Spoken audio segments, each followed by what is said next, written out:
So recently, the Rising of the Shield Hero anime got announced, so I figured I'd get caught up on the manga because a friend of mine started reading the manga in about like 2014 or something. I think when it was like first getting fan translated. There wasn't many chapters out at that time, but he recommended it to me, and at the time I like read the first few chapters and like I was kind of interested, but like I'm really bad at being caught up at things, so I never stayed caught up on it. But since the anime was announced and I had the like chapter like 2 or 4 or whatever bookmarked for this long, I figured I'd give it a shot and get caught up. So I'm gonna be talking about the manga and not the light novel or web novel, because I'm pretty sure Shield Hero manga is based off a light novel, and I think that's based off the original web novel or something like that. So I've read to about chapter 34 of the manga because that's what's out right now, so that's the extent of my knowledge at the moment. So Rising of the Shield Hero manga, not sure how different it is from the light novel or web novel, but from what I've heard it's pretty similar. So it's like this kind of typical light novel otherworldly series that's been so popular in recent years, like, you know, Sword Art Online, Konosuba even, Re:Zero, No Game No Life, where the main character gets transported to a like fantastical other world, and there's all these cool stuff, all that. Although, even though it's this like otherworld light novel-y series, it's supposed to be kind of like a meta subversion take, where everything appears to be cool, but the main character, he gets dicked over in this, and he becomes like kind of an edgelord. I feel like, I don't even know, like, I feel like this subversion, or like meta type of,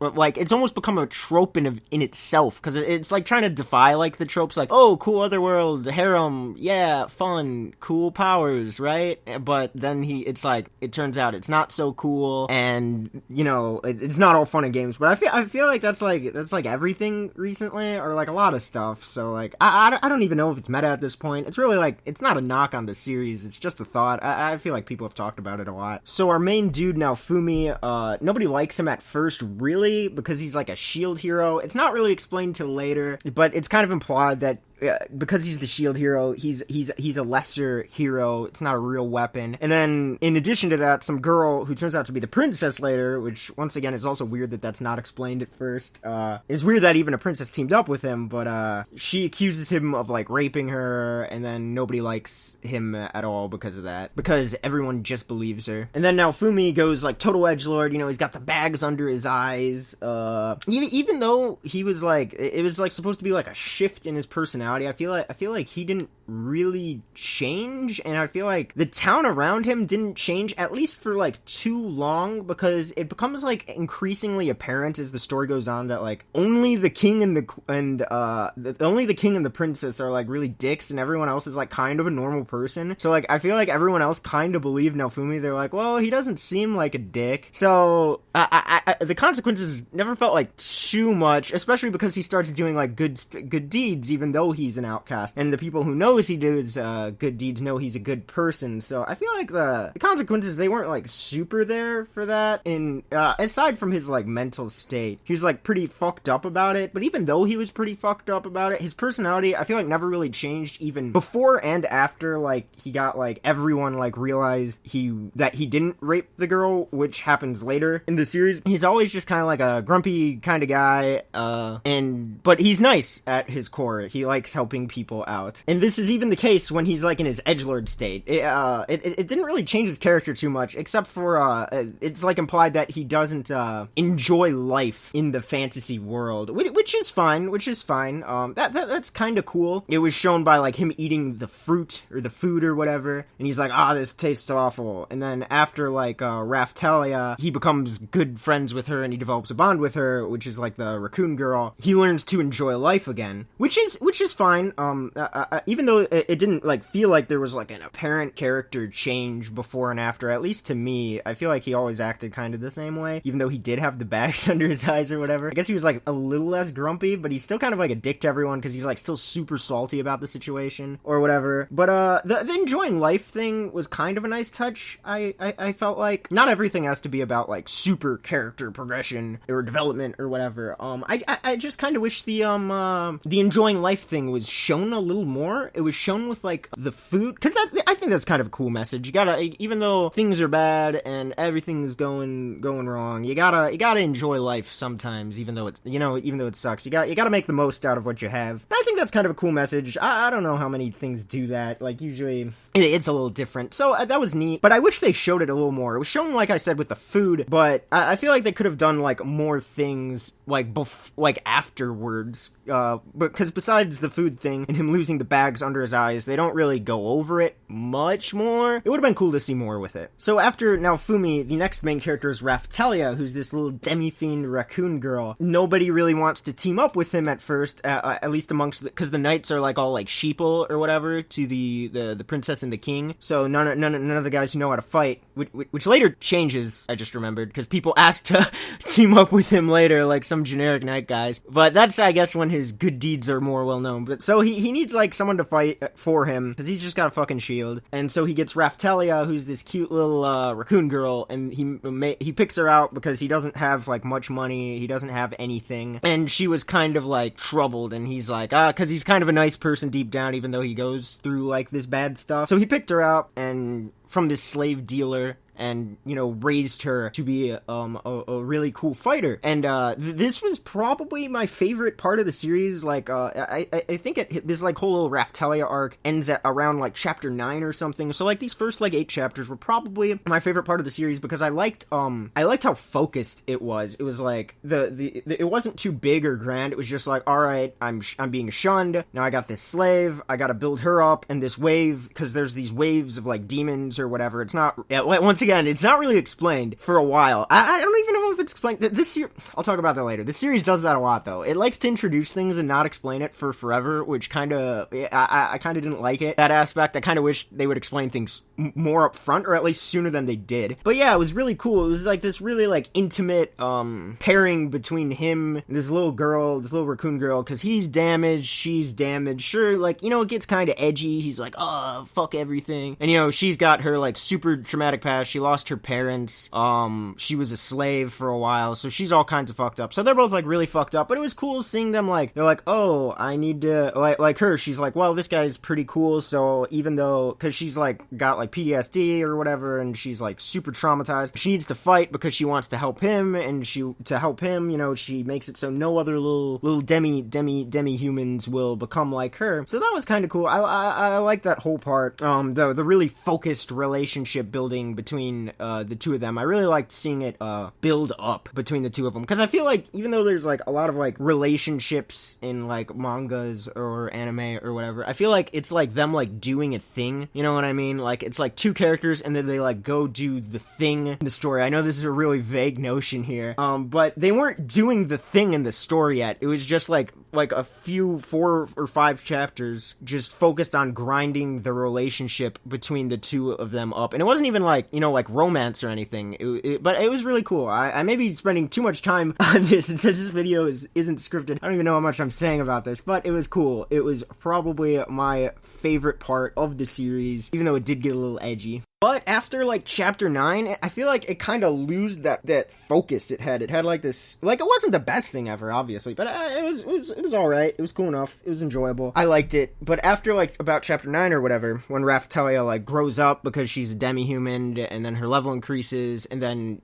he has the thing. There's a thing where she loses her slave contract because he gets fucked over once again in a duel, and then but she's like, oh, I still want to be with you. I still like you, because he thought people would only want to be with him in this world if they're a slave, because everyone appeared to hate him, even though I felt like that wasn't super the case, because like I said, I feel like people still liked him, at least, but so that's what triggered now Fumi to like lose the bag under his eyes and enjoy life or whatever, and then that's where this arc kind of draws to a close. This now Fumi Raftalia, him being a super edgelord arc, kind of comes to a close, and then it kind of like opens up and becomes like less concrete and feels like a little bit more generic. Not to say this was like a super original series to begin with, but then Fearow is introduced, who's like this little lowly chocobo girl, and she was she was cool enough.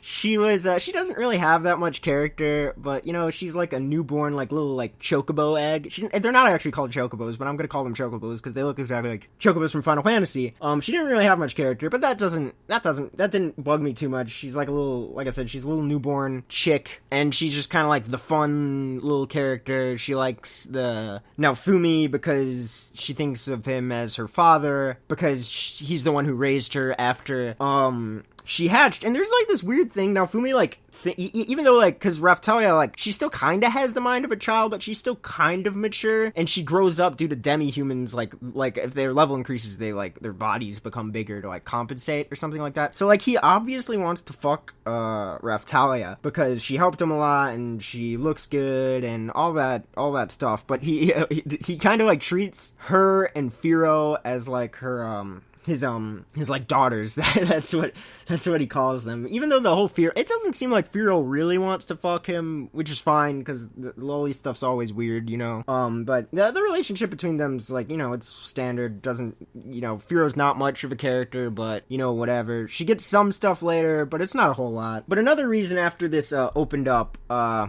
the series like opened up, Raphtalia got a lot less screen time, and she was probably my favorite character.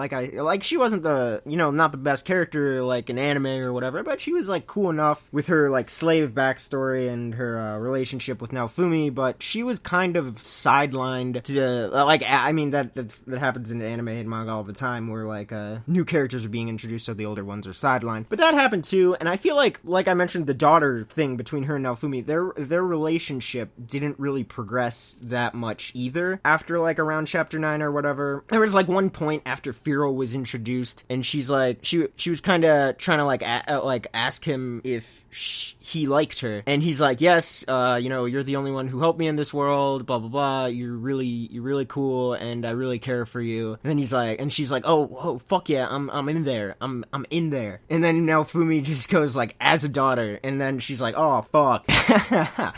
So, but that isn't really, like, brushed on or brought up again after that, so their whole relationship is just kind of sidelined. Later, there's, like, a thing with, Raphtalia, and, I feel like they kind of retconned her backstory, sort of. When they first introduced her, it was like, her parents, like, pushed her off. It was implied, like, a wave of, like, demons attacked her village, and they pushed her off, but later on, they said, like demi-human hating human knights attacked her village, I think. I'm not sure if I'm right, and they sold her into slavery, even though I feel like when it was first shown in her backstory, it was implied that it was like the demons or like not human things from the wave, but whatever. But that's gone into later. Like, she confronts like the person who kept her as a slave and killed her like friend because he just like beat them because he was like a dick. She ends up killing him. At least she killed him, but then he ended up not being dead, but then he died anyway. I think he died anyway. Yeah, because he fell off like the balcony, and then wait, did he? I actually don't remember if he died or not, because he was thrown off the balcony, but then he showed up again and like summoned that fucking Tyrannosaurus Rex or whatever. But it was cool seeing like Raphtalia. She's like, oh, I'm not like a little kid, and it shows that. But even though she was like saying she wasn't an adult, because Fearow or the princess or whoever was calling her an adult, she was still acting like hella mature, and she handled the situation like super well. And even though like she like it looked like she killed him, it looked like she wasn't really affected. So I felt like it was cool to see backstory stuff, but I felt like they could have done a lot more with that. Next, I guess I'll talk about the king and the princess. They're like the only two people who are like dicks in this world. I feel like everyone else was like pretty fucking cool, pretty chill, but for some reason they're just like dicks, which isn't, once again, it's not really explained till later in the series why they're being dicks. But even it feels weird in general. I'll talk about it later because there's the queen and she's cool. It just feels weird. They're just like kind of just there to dick over the main character, and that's the the only purpose they serve. They don't really have particularly good motivations, at least, like I said, in the manga, which is what I read. No one else is particularly malicious. Even the other heroes besides Nafumi, the Lancer guy, he's just kind of a fucking idiot, and the other two are, like, fine. Later, it's revealed that the country shouldn't like Nafumi in general because they have a religion of the 3 holy weapons. This isn't revealed in, like, chapter, like, fucking 28, even though them hating on the shield hero was chapter 1, so I wish it was, like, revealed, like, way sooner. But even though, so, like, the country they're in is supposed to worship these 3 holy weapons, the sword, the lance, and the bow, which does not include the shield, which is revealed that, like, demi-human country likes the shield hero, which is why Raftalia liked him and all that good stuff. Or at least had, like, good preconceived notions of him. But if this country worships only these 3 weapons, why do only the king and the princess hate him? The queen loves him. The queen loves his fucking... She thinks he's great. And I feel like the shopkeeper who loves him and that, like, witchcraft shopkeeper likes him. Everyone in this country, they're supposed to worship this religion. But I feel like the only people who were, like, actively mean to him, like, were the king and the princess. And also, they keep doing all this, like, super overt, very, very, very obvious, like, shady shit. Like when the Lancer hero fought Nalfumi and they obviously meddled to make him lose. And there was, like, in that race with when Lancer was racing against Nalfumi, they obviously did shady shit. And the Lancer guy, he's the biggest idiot ever. I feel like a normal fucking person would be like, huh, this is weird. This guy, like, it's super obvious he's being dicked over. And the Lance guy just doesn't notice because I guess he's just like a fucking plot device just to be the hero who's against Nalfumi because the other two have too much common sense, at least for the most part. His lack of just common sense is what makes him hate Nalfumi.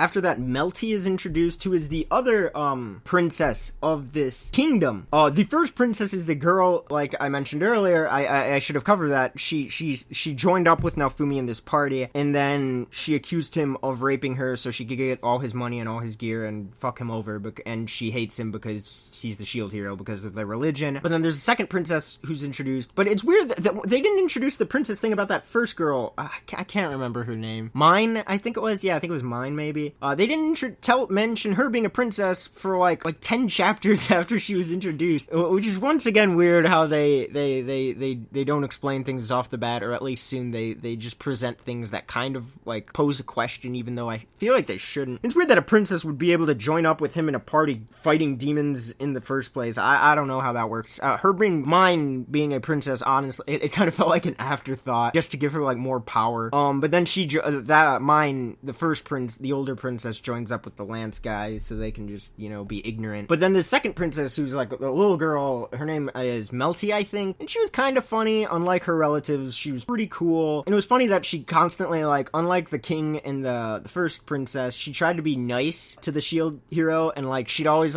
she'd have like the hookups. She'd be like, yo dog, we can hook you up real good. We can we got good shit for you. And then he's like, no, fuck you, because he's like super jaded about that whole family. So it was kind of funny seeing her try and get the shield hero to like her, like, hey, I can help you out, you're cool. And he's like, no. So that whole little relationship was kind of funny. There was some power struggle stuff, like this Melty, the little princess, is like the heir apparent because the queen just decided it was so. Once again, it's revealed that the country is ruled by the queen mainly and not the king, and this is revealed like 20 chapters. This is a monthly series too, after at least I think it's a monthly series because the chapters are long. So that felt like kind of an afterthought too, that the queen decided that the Melty, the little princess, should be the heir apparent, not like the older princess, because she knows she's a dick, which leads to some weird things I'll talk about with that when I talk about the queen in the second. For now, I'm gonna go over near the end of the arcs, like after like a lot of shit has happened, like the Pope shows up, or I don't know if he's the Pope, but he's pretty much the fucking Pope of this like 3 hero religion. He was only shown like once, like in one chapter, I think, when they tried to class up, I think it was. And then he turns out to be like super evil, and like he could and they didn't talk about church stuff too much in general, so it was kind of weird that like he turned out being like the super evil guy, and he like for some reason, it was kind of explained but not really, that he could wield like all these previous hero weapons, like the sword, the shield, and the archer, and he was just like super fucking sick and off the chain bad guy with like OP powers. He kind of just seemed like a scapegoat scapegoat, or like not a scapegoat, like an icebreaker, or just like a human embodiment of a plot device to get everyone together and not fighting each other, because the Chocobo Queen was like, yo, I fought with the old shield hero, was it? Or some hero, I think it was the shield hero. You guys can't fight because I've seen this shit happen before. So apparently, once again, it's not, they reveal that, like, I guess this is like cyclical with all these heroes and stuff, and then now Fumi's like, fuck, I guess I gotta be nice to these guys, but they all hate him. And I think that could have actually, like, led to some cool, like, relationship stuff where now Fumi tries to be nice to them, like the other three heroes, and, like, they kind of, like, there kind of could have been, like, a cool arc of them, like, developing, like, a bond, or something like that. It ended up just being this Pope. He's like, I'm a dick, Church is a dick, fuck all of you, and then they're like, well, now Fumi, you're in there, we're homies now. And then they fight him off, and then this is also when the queen comes in. Well, they fight him off, and it's all good. With the help of now Fumi's, like, evil shield, which is kind of introduced once again. It's introduced, but it's not explained for a while. It's like the manifestation of now Fumi's angst and hatred of everyone, and fuck everyone. He can use it, it's the only thing he can use as, like, an offensive shield. And Chocobo Queen tells him, like, not to use it because it's bad. So it's just, like, a fucking, like, metaphor for, like, oh, his hatred and stuff can, like, give him strength, but ultimately it'll be his downfall, and he'll end up hurting himself and those around him. Yeah, I get it. I mean, at least they weren't too, like, over the top, beating that over our heads or whatever, but it was pretty obvious that's, like, what it was supposed to be. But it kind of bugged me that that cursed shield thing wasn't explained for the longest time, and even the explanation we got wasn't, like, very concrete. I would have liked to see him get it or something like that, rather than it just showing up in that, like, zombie dragon fight. But then the queen is introduced in this Pope fight, and this is, like, my biggest problem with the series, because the queen, once again, she just feels, like, tacked on. Like, he's like, oh, this is actually the real power of the country, and she's just, like, super cool, super confident, just, like, a super nice person, unlike the king and the princess. But she was, the entire series' events just revolve, because she shows up and she just fucking solves everything. She's like, king, you're a dick. Who's her husband? Who she married? And I guess they could have been married by, like, it could have been, like, a forced marriage for politics or whatever. But she's like, you're a dick. And then the princess, she's like, you're a fucking dick. And then they were almost executed, but they weren't. But now those two are shunned, and now everyone's, like, fucking circle jerking now Fumi finally, even though they kind of were already. So she pretty much just shows up and solves all of now Fumi's problems throughout the entire series. So it felt like the entire series is like events, like at least character-based events or whatever, just revolved around her not fucking being there, which is kind of weird, because I feel like it's very clear she knew her husband was a dick. It's very clear she knew Mine, that older princess, was, like, mean and all that, and they were going against, like, what she wanted for this country. But she goes off to do random stuff. I get that the random stuff was, like, supposed to be important, but why would you leave these two people in power who you obviously know are going to do bad things when the shield hero and all the heroes were supposed to be summoned? There's this really important thing that's supposed to happen, and she just decides to leave these obviously bad people that she knows are bad people in power, and then they just do the thing. She's like, oh, I thought they'd fuck me over like that, and guess what? They did fuck you over like that. So at least, like, even if she had to go do things, she should have, like, had contingency plans, because she's supposed to be, like, super competent.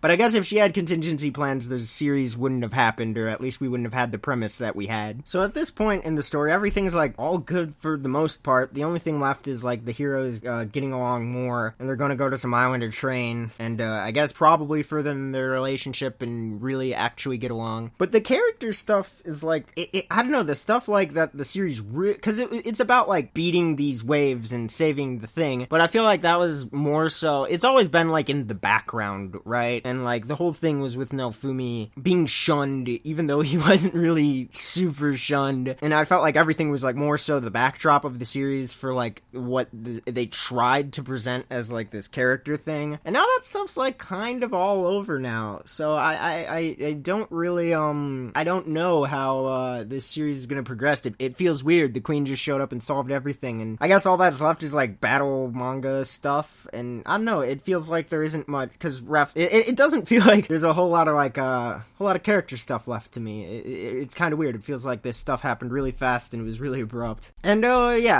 it's the other world. I should have talked about this earlier. It's like it's based off like a game, but its rules like aren't defined, which at first kind of bothered me. I'm like, well, they aren't really talking about this, but I guess it kind of assumed you would have RPG knowledge. But then it's kind of implied that every like hero has like a different system, or they view the world differently because they're all like gamers, right? But they've all played like different games, so they all have different notions for what like experience should be, or like what getting drops is like. So that's kind of cool. Once again, I wish that would be was talked about earlier, but it's a cool thought. I kind of liked that that everyone kind of had a different like rule set.